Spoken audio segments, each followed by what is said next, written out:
Hello, welcome. This is Shatawa Sailing. I'm Daniel Henriquez. I'm 19 years old. I am very into the yachting scene. I love also sailing. It's one of my favorite sports. I do it all the time. I sail the RS Aero. I'm moving on to the Laser now in the UK. And I just wanted to say a story about how I got into the yachting world. So welcome. Let's start with who I am. So my name is Daniel. I'm 19, and I do anything water sports. I love it. I just love doing anything that's in the water. I have been working in the yachting scene for about 4 years, I would say. I started at 16. So it won't make sense, but kind of, because I started when I was in the middle of 16, almost ending. I was about to turn 17 when I started. And I started off with my own boat. I was able to get a boat with my mother, and we fixed it up. It was a 30-foot sloop, and it's been the greatest boat. I still have it, but I'm trying to sell it as I'm moving to the UK.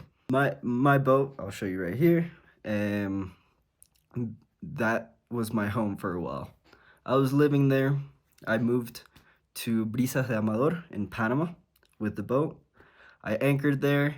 I was living alone, no power, because at that time I had issues with the battery chargers, and I didn't have things to cook and anything, and I was on anchor, and I didn't have a dinghy. So the only way is if I would call people, and then I would have to pay, and I was trying to like budget with myself. But I met so many cool people, and the locals in Panama, which they were so welcoming. They love to drink. I know 16, not okay, but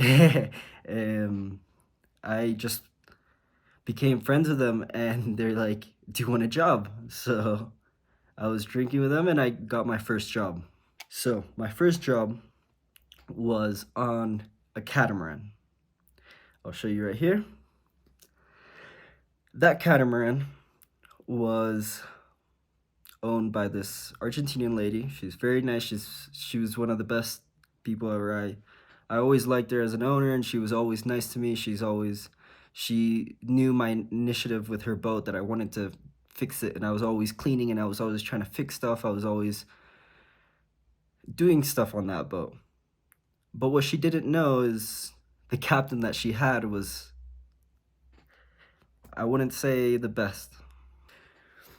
So, um, I worked on that boat for about 3 months, due to that I was moving to Malta, but we'll get to that after. And so I started on this boat. I got the job as a deckhand, but really it was bosun's first mate. I was, we had another mariner with us, which he didn't know almost anything about the boat, and he was living on the boat. So for me, it was like, wow, like you've lived here for almost 20 years on this boat, and you don't really know how to move your own boat. Luckily now the captain that they have, a new captain, he's been teaching the new mariner, and it's funny because I was seeing him finally being able to move the boat, do the maneuvers with the boat and everything.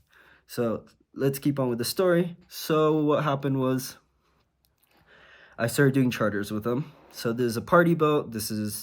We used to go, it was about 2 hours and a half to get to, it was a bit shorter, an hour and a half to get to the islands, Taboga Island, which is in Panama, which is very big chartering and even private boat destination. And it's very nice, but it's very crowded. So on these charters, I was able to do a lot of the things. Like, I was able to dock the boat, I was able to maneuver the boat, I was able to change it. And really, I only had experience with monohulls. So monohulls was my thing. I was into sailing a lot. I started sailing when I was 11, and I'll show you some pictures. In Panama I started. And so when I was working on this boat, I had to take a lot of the responsibility.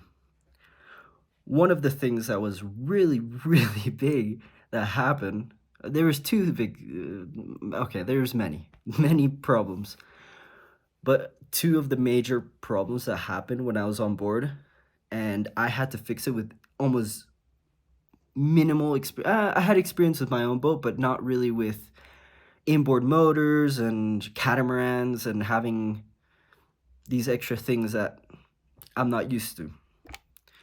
What happened was we were going to the island, and I think the captain just changed it to reverse really hard, and the motor came off its base, so it broke off because it was so rusty that it just broke off. And I was like, what? How does this happen? So what I did is I got the two cats like to put up the cars to change the wheels. So I put one on the boat on the hull, and then one on the bottom so I could lift up the motor and then push with this one back onto the base.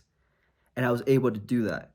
And then I just tied it around. So I can't even remember how I did that. I fixed it, and um we were going back to the city. Yeah, and that was one of the most stressing times because when I tried to fix it, I was scared that the shaft would break and it would get in water. And imagine, we have 20, 30 passengers on our boat, completely drunk, and imagine if that boat sank, it's very dangerous. So now let's go to the next story. Was when we were just passing by the Panama Canal, because when you go from this island, you have to pass by, like not through, but just pass by the channel that goes through the Panama Canal. We go across it, and one of our propellers fall off. And I was like, how is the propeller gonna fall off? And it it was the captain's fault. He almost, I think he's lost about 10 propellers. And I'm not hating on this captain because he even worked for me on my boat for a bit, and I'm grateful for that. But like, as a captain, I'm sorry, but you need to have these responsibilities, and you need to know your boat. You need to be fixing it. You need to do these stuff. Like the new captain on the boat he's completely done that boat completely different. Not completely different, but he's painted it. He's fixed the motors. He's fixed everything. It's just, you see, the boat depends on the captain. After this, I had to move to Malta to finish high school, and so I moved to Malta. When I moved to Malta, the reason I moved was because there was sailing, and there was a very good sailing school near where I studied, so I was able to go and train, and I was also luckily able to work as a sailing coach. So I really enjoyed that, and I'm very grateful for the people there at the RMYC in Malta, which just welcomed me and really taught me very well. And the coaches always have been high quality, and they've been they're the best, one of the best sailing schools in the world.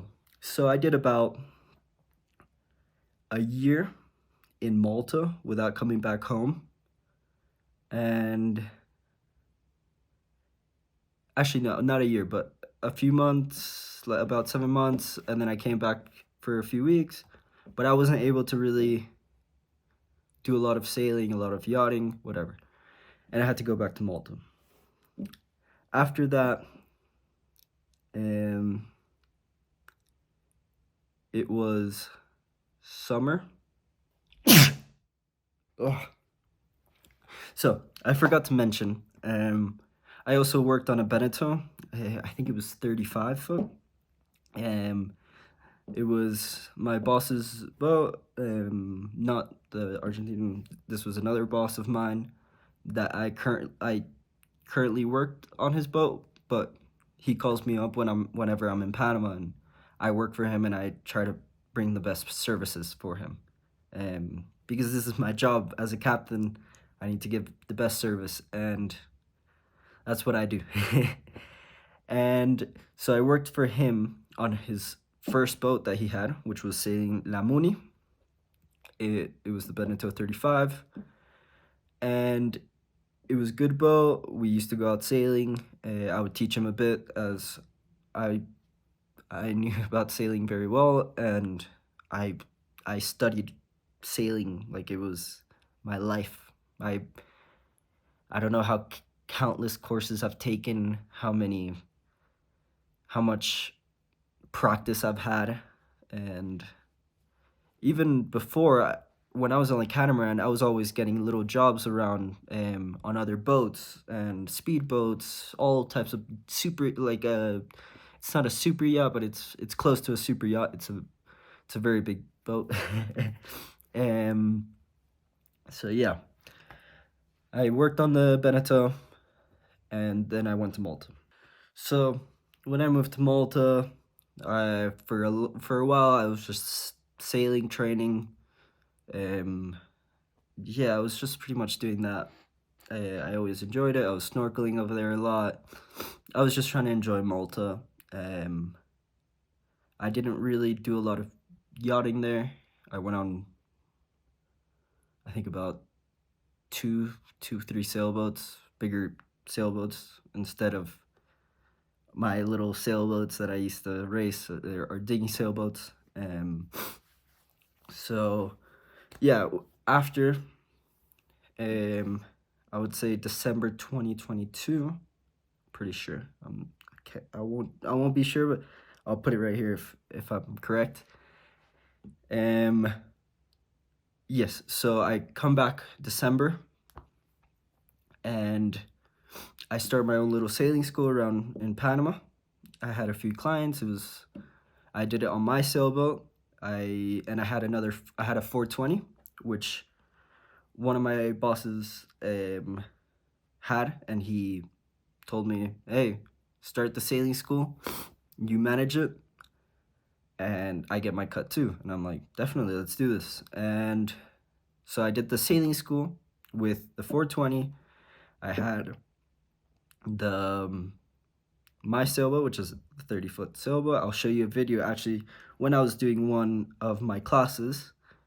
It was a windy day, and it was a lot of fun. And yeah, so during that time I also did a lot of charters on my own boat, and I was just doing charters myself. I enjoyed doing that myself and managing all that. Yeah, it was always a fun time. I'll put a little compilation of that time. You to be inside my arms, where the night goes down. Oh baby, I want you to be here when the sun comes up and the day goes by.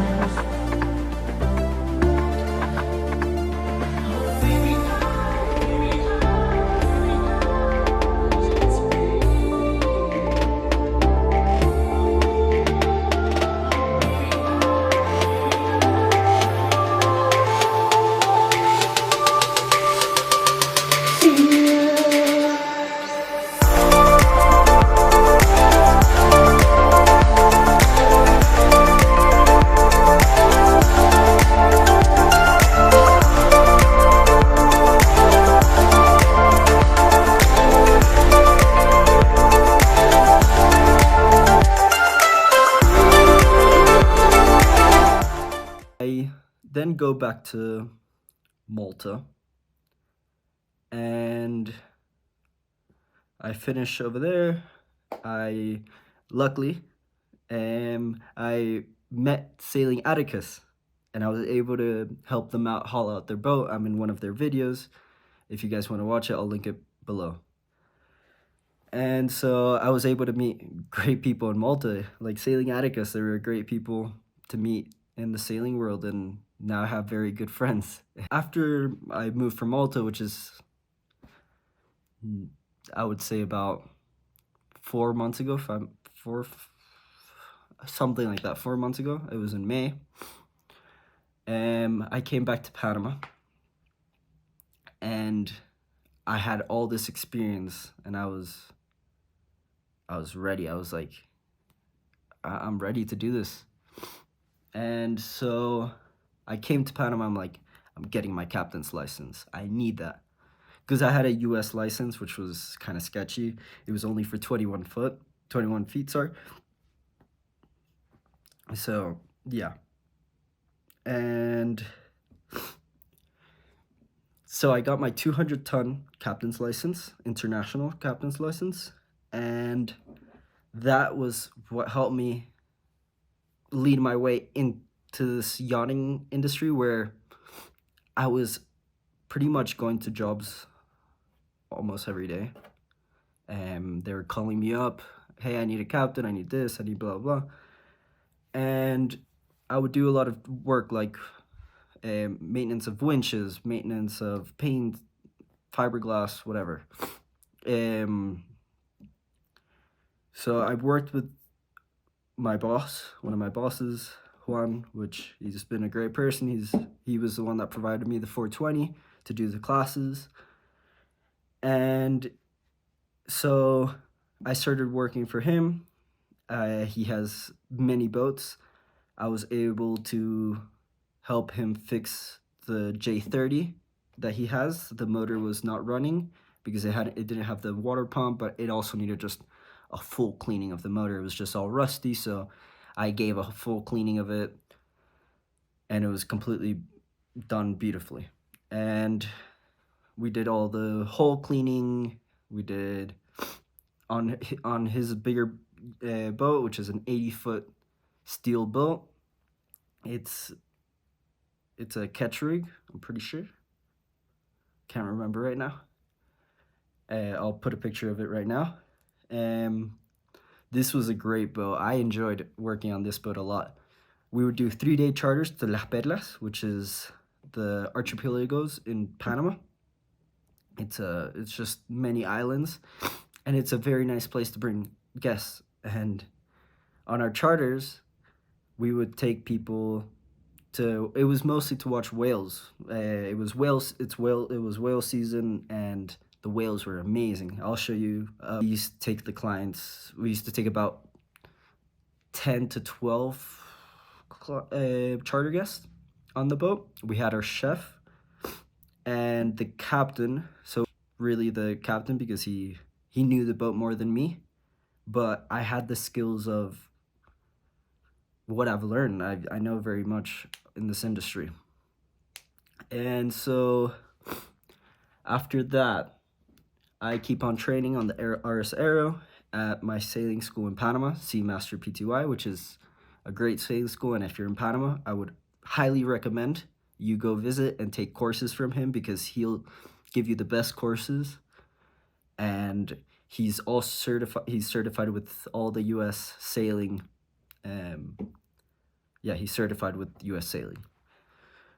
So after that, I did a few charters with them. I did about 4 charters of the 3 days, and I was doing a lot of the maintenance on the work on the boat also. And so after, my boss calls me, and he had his boat in Boca del Toro, which is a Genu. It was a Genu 40. It's a 410. It's a beautiful boat. It's a Sun Odyssey, I think it is. I can't even remember right now. I'm sorry. And I'll put a picture of it because it's a very nice boat, and I used to love working with him. He's a great boss. It's always fun to be on board with him. And yeah, I've been able to work with great people, and we were able to do a lot of sailing in Boca del Toro. We did some great sailing around. I'll put some videos here. I'll even link down his Instagram, because his videos are very interesting and they're very cool. You could see our adventures and his adventures on board. And yeah, so I was the certified captain, but he was the owner and he wanted to use the boat more himself. But whenever I would take over, I would do the anchoring, whatever. Um, I would also advise when docking, hey, maybe do a little bow thrust or whatever.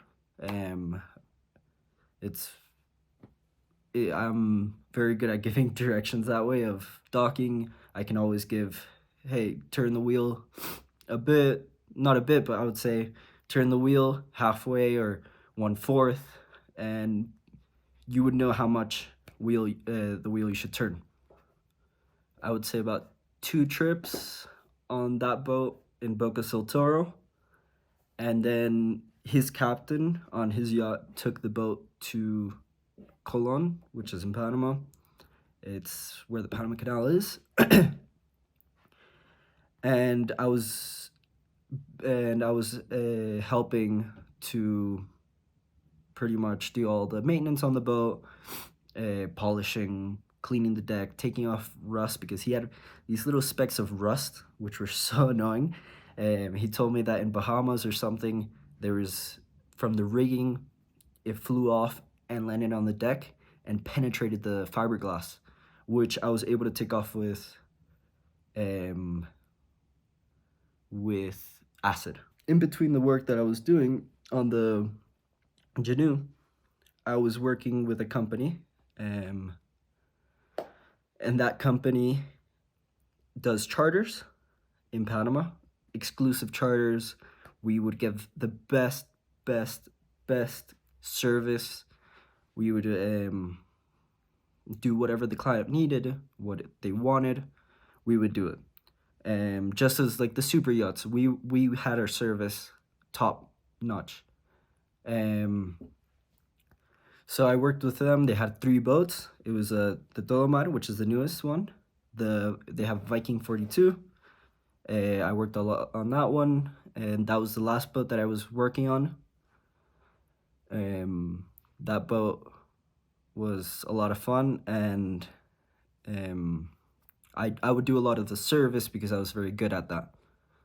So if the captain needed me to go to the helm or to do when we were fishing, because I'm not like the best at fishing. I'm good, but the other captain was much better. So I would go up to the bridge and I would do the helming for it and the controls of the motors.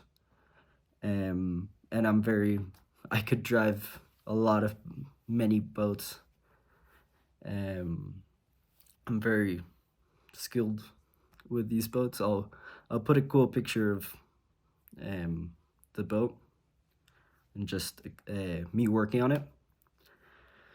And yes, we would do a lot of trips on those 3 boats that they had. And I learned a lot with them. We would give very good service. I'll put a bunch of our content that we had from these charters. And yeah, I'm 19. I would say there's a lot that I didn't put in from the charter, because not from recent, but I'm talking about from the start. In the start, it was very sketchy how I started. I was It was hard because I didn't have the certain qualifications in Panama, but I was able to kind of just, oh, here's my U.S. license, and oh, I'm 18, but I was lying, like, because I wanted to work, I wanted to earn money, I wanted to get up to the ranks, and I didn't want to just volunteer or something like that. I wanted to really earn my money, and I wanted to prove that I could do it. And it was funny because I lied to a lot of people about my age, and it was just funny. I was living on my boat at that time, so it was just fun. I want to finalize this video saying about how to get into this yachting industry. And it's really meeting people. Just shoot yourself out. Hey, say, oh, I'm gonna volunteer on your boat. I want this, and then you get these qualifications, and you can film it, show it, so you can prove that you've done these things. Also, it would be good to get any letters from the people that you were working from, showing that you did these things on the boat, that you actually worked, and that you're a very good person to work on the boat. What I would recommend for the people who are getting into this industry is to just enjoy it. Start off, find a boat, find someone that needs a mariner or something. You learn. You just need to learn. Learn. Have a good captain who's going to teach you well. That's really important. Look at videos on YouTube. YouTube is one of the greatest platforms to learn, and there's countless courses online.